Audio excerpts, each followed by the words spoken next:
mpona komema biloko baboyaka oyo bandimaka na soni te.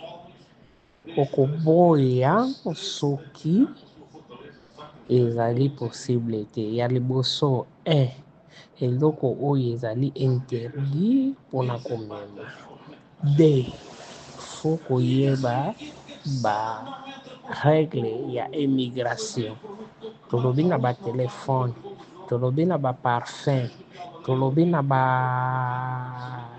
keche, basapato, tolobi na mbongo biso awa mpona olia au moins sala vraiment tout osoka na 10 000 euros, 10 000 dollars.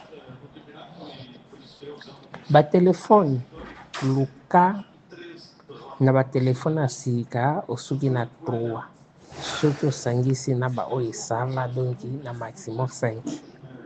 Baparfum mpe même chose, baoyo eza ekangapa donc eti ba 6 ça va 5.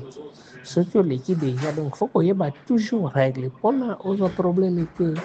Donc eza na te nini ya kofuta okofuta te, eza sikoyo ngai nde mofo nayeba te nakoki komema eloko boye te mpona nazwa problème na motu oyo akotinda ngai. Donc kolia soki nini te na soni te, kondima bindimela te mpo soki aza bokilo, mpo soki aza soki nani, papa ya mobali o mama ya mwasi, kondima na soni te mpona tozala bien. Koyebisa mpe motu ke moye te mpo naza deja na condition boye.